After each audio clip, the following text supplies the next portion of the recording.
Hello friends, welcome to our channel. Friends, इस lecture में हम डिस्कस करेंगे आईपीसी का जो चैप्टर है 3, ठीक है, जिसमें आपको पनिशमेंट जो सब्जेक्ट है उसके बारे में बहुत ही अच्छे से डिफाइन किया गया है। तो बहुत ही अच्छे से फ्रेंड्स हम इस वीडियो में जानेंगे जो कि आपके एग्जाम पॉइंट ऑफ व्यू से बहुत ही इंपॉर्टेंट फैक्ट्स होने वाले हैं। तो चलिए फ्रेंड्स, वीडियो को स्टार्ट करते हैं। और हमने आपको 4 पार्ट जो है वीडियो के थ्रू प्रोवाइड कर दिया है, तो आई होप कि आपने वो देख लिए होंगे। अगर नहीं आपने देखा तो लिंक आपको वीडियो के डिस्क्रिप्शन बॉक्स में मिल जाएगा। तो फ्रेंड्स, आप सिंपली वहां से जाकर देख सकते हैं। तो फ्रेंड्स, जैसे कि आपको पता हमने कल ही डिस्कस किया था कि कुल आईपीसी की जो चैप्टर होते हैं वो होते हैं 23, ठीक है, जिसमें आपकी 511 जो है सेक्शंस यानी कि धाराएं होती हैं। और हमने आपको ये भी पूरा अच्छे से डिफाइन कर दिया था कि किन चैप्टर में किस सब्जेक्ट का डिफाइन किया गया है, ठीक है। तो फ्रेंड्स देखो, जो डंडों के विषय में आपका जो भी पूरा मैटर है वो मिलता है सेक्शन 53 से लेकर, ठीक है, 75 तक। यानी कि जो धारा 53 है, ठीक है, उससे लेकर और जो 75 धारा है, ठीक है, तो इन सेक्शंस में आपके जो है पनिशमेंट की जो भी प्रक्रिया है, ठीक है, इसके बारे में बहुत ही अच्छे से डिफाइन किया गया है। तो सबसे पहले तो फ्रेंड्स आपको सिंपली एक बात पता होनी चाहिए और इसे ज़्यादा आपको डीपली नहीं पढ़ना है। जो आपके एग्जाम पॉइंट ऑफ व्यू से इम्पोर्टेंट है बस आपको वही पढ़ना है। तो दंड आपके 5 प्रकार के दिए जा सकते हैं। फर्स्ट आपका मृत्यु दंड, ठीक है। सेकेंड आपका आजीवन कारावास। अब देखो फ्रेंड्स, आजीवन जब कारावास, जैसे जेल में बहुत सारे ऐसे लोग होते हैं जिन्हें बहुत ही कठिन सजा दी जाती है, ठीक है, लेकिन बहुत सारे ऐसे भी लोग जाते हैं जेल में जो कि सिंपली जो है रहकर अपना काम करके खाते पीते हैं और फिर चले आते हैं। तो कारावास में दो भांति यानी कि 2 प्रकार की सजा आपको दी जा सकती है, एक तो कठिन और एक आपका बिल्कुल सादा। नेक्स्ट आपका आ जाता है संपत्ति का संप्रहर, ठीक है। और आप नेक्स्ट देख सकते हो जुर्माना। पहले एक का आप यहाँ देख सकते हो निर्वासन, ठीक है, लेकिन अब ये नहीं है। पहले ये जो अंग्रेजों के टाइम में था, लेकिन अब जैसे ही भारत आज़ाद हुआ, जैसे ही आपका जो कानून बनकर तैयार हुआ 1960 में आईपीसी का, इंडियन पेनल कोड, तो ये आपका जो है हटा दिया गया था, ठीक है। अब देखो फ्रेंड्स, इससे रिलेटेड कुछ इम्पोर्टेंट धाराएं जानेंगे कि क्या है क्या नहीं है, ठीक है। वैसे तो आपको बहुत सारी धाराएं मिल जाएंगी, लेकिन जो इम्पोर्टेंट है हमें बस वो पढ़ना है। अब देखो फ्रेंड्स, सिंपली आपको तो 53 से लेकर 75 तक धाराएं तो पढ़नी नहीं होगी। जो इम्पोर्टेंट्स है आपके लिए वही पढ़ना होगा, ठीक है। तो देखो फ्रेंड्स, जुर्माना से रिलेटेड आपके कुछ इम्पोर्टेंट्स धाराएं दी गई हैं, ठीक है, लेकिन जिसमें आपको आप देख सकते हैं 67 जो आपकी सेक्शंस है, इसमें आपको बताया गया है जुर्माना न देने पर कारावास, जबकि अपराध केवल जुर्माने से ही दंडनीय हो। यानी आपने जुर्माना तो सुना ही होगा, अगर आप उस जुर्माने को नहीं चुकाते हो तो फ्रेंड्स आपको दंड दिया जाएगा। वो कैसे, आप देख सकते हो, जबकि जुर्माना का परिणाम 50 रुपए से अधिक न हो तो 2 माह से अधिक कोई अवधि नहीं होती। यानी कि अगर जुर्माना मान लो आपके ऊपर 50 रुपए लगाया गया हो, ठीक है, लेकिन आप दे नहीं रहे हो, आप मान लो कोई भी कहीं भी, जैसे आप ट्रैफिक रूल भी तोड़ते हो तो आपसे जुर्माना मांगा जा सकता है, या फिर आप ट्रेन में बैठते हो तो कभी कभी टिकट नहीं कटाते हो तो हो सकता है कि आपको जुर्माना मांग दिया जाए।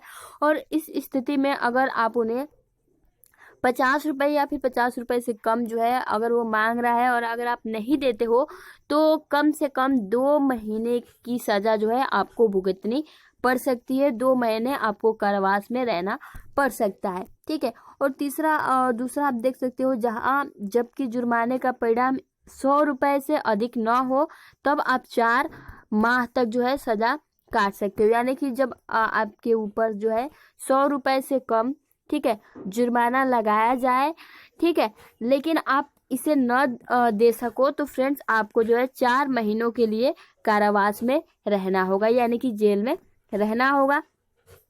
और नेक्स्ट देख सकते हो कि तथा किसी अन्य, मान लो कि जैसे आपको 1000 से ऊपर अगर आपको देना हो, ठीक है, जुर्माना लगाया गया हो, लेकिन इस स्थिति में आप नहीं दे पाते हो, तो फ्रेंड्स आपको जो है 6 महीने से जो है 6 महीने तक जो है आपको कारावास भुगतना पड़ सकता है। तो फ्रेंड्स ये कुछ इम्पोर्टेंट धाराएं जो कि जुर्माना से रिलेटेड थी, और आपको अगर आप आम नागरिक हो तो भी आपको पता होनी चाहिए, ठीक है।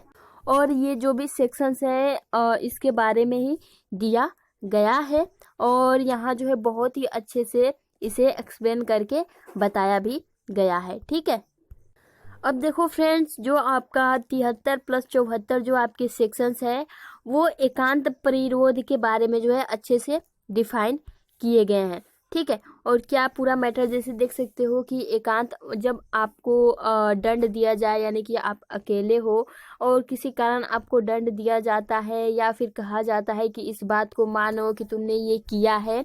जैसे कि आप देख सकते हो 73 में कि जब कोई व्यक्ति ऐसे अपराध के लिए दोष मतलब सिद्ध किया जाता है जिसके लिए वो न्यायालय इस संहिता के अधीन उस कठिन कारावास दंडहिष्ट जो है दंडहिष्ट करने की शक्ति है, तो न्यायालय अपने दंडादेश द्वारा आदेश दे सकेगा कि अपराधी को उस कारावास के लिए, और वह जो है दंडादेश किया गया है कि किसी भाग या भागों के लिए कुल मिलाकर 3 मास से अधिक न होंगे, और निम्न जो मापमान के अनुसार एकांत परिरोध में रखा जाएगा। यानी कोई मान लो किसी ने जो है किसी को अपराध किया, किस श्रेणी में रखा गया है, लेकिन वो न्यायालय की सहायता लेता है, ठीक है, लेकिन फिर भी जो है उसको मतलब कोर्ट के चक्कर प्लस पुलिस के जो भी मतलब सजा, जैसे कि आप देख सकते हो बहुत सारे, पहले तो क्या होता था कि पहले मतलब खूब मारते थे वगैरह वगैरह, लेकिन अभी देखो फ्रेंड्स ऐसा कुछ नहीं होता है अब,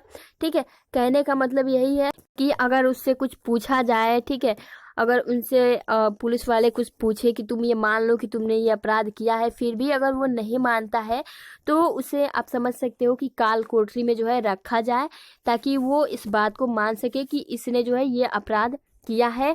और फ्रेंड्स उसके भी जो है नियम बनाए गए हैं, जैसे कि आप देख सकते हो एकांत परिरोध के दंडादेश के निष्पादन में ऐसा परिरोध किसी दशा में एक बार, यानी कि 1 महीने में जो है 14 दिन के लिए जो है उसे कारावास यानी कि काल कोठरी में रखा जाए, उससे अधिक जो है उसे नहीं रखा जाएगा, ठीक है। अगर मान लो वो 3 महीने की बात इसमें बोली गई है, तो उसे अगर वो मतलब दंड को नहीं कबूल करता है तो 3 महीने में उसे जो है 3 बारी रखा जा सकता है।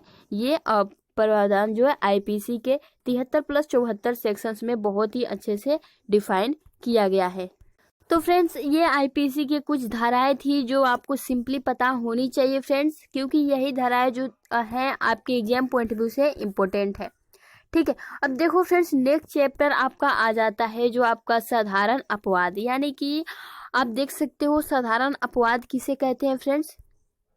तो फ्रेंड्स हमें इसमें क्या पढ़ना होगा, साधारण अपवाद। जैसे कि अब देखो फ्रेंड्स इसमें आपको अपवाद क्या देखने को मिलेंगे, मतलब आप कोई ऐसा काम करोगे जो कि आईपीसी के थ्रू अगर वैसा देखा जाए तो फ्रेंड्स आपको दंडित किया जाना चाहिए, लेकिन अगर वही जो मैटर साधारण अपवाद में आता है तो फ्रेंड्स आपको दंडित नहीं किया जाएगा। ऐसा क्यों? जैसे कि आप एक एग्जाम्पल के थ्रू जो है आप इसे अच्छे से समझ सकते हैं। मान लो आपने किसी से झगड़ा किया है ना, आप मान के चलो, और हो सकता है कि आपसे जिससे आप झगड़ा कर रहे हो उसके हाथ में बंदूक या फिर चाकू हो, मतलब कुछ ऐसा सामान हो जिससे आपको चोट लग सकती है या फिर आपके जान को खतरा हो सकता है, ठीक है। लेकिन फ्रेंड्स देखो अब क्या करोगे आप अपने बचाव के लिए, ठीक है, आप अपने बचाव के लिए कुछ जो है मतलब कुछ गलती से ही हो सकता है कि आप उसे धक्का दोगे, ठीक है, या फिर हो सकता है आपने अपने बचाव के लिए जो उसने शस्त्र लिए थे, जो भी उसके पास थे, बंदूक या फिर चाकू, ठीक है, तो आपने उसे मार दिया है ना। तो फ्रेंड्स अगर इस स्थिति में देखा जाए, अगर मान लो उसकी मृत्यु हो जाती है, वो आपकी वजह से ही भले ही हुई हो, ठीक है, लेकिन फ्रेंड्स देखो अगर उसकी मृत्यु हो जाती है तो आपको दंडित नहीं माना जाएगा। और इसमें भी आपके बहुत सारे सेक्शंस मिल जाएंगे देखने को, लेकिन अगर आपको साधारण अपवाद को समझना है तो फ्रेंड्स आपको ये जानना चाहिए।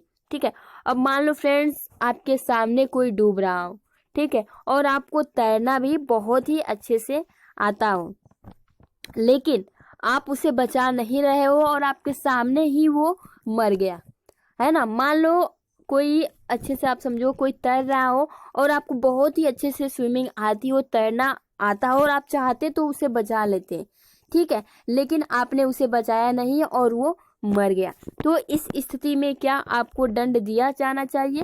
तो फ्रेंड्स आईपीसी की जो धाराएं हैं वो बोलती हैं नहीं, इस स्थिति में उसे दंड नहीं देना चाहिए, क्योंकि उसकी ये रिस्पॉन्सिबिलिटी नहीं थी कि वो आपको बचाए, है ना। तो कहने का मतलब यही है, साधारण अपवाद आपके यही है, ठीक है। और जैसे कि अभी एक एग्जाम्पल के थ्रू आप ये समझो कि मान लो किसी के घर जो है कोई नौकरी कर रहा हो, या फिर आपके ही घर कोई जॉब कर रहा हो और उसने आपके लिए चाय बनाया, ठीक है, लेकिन फ्रेंड्स चाय और जो मान लो उसने चाय बनाया और चाय की जगह उसने जो है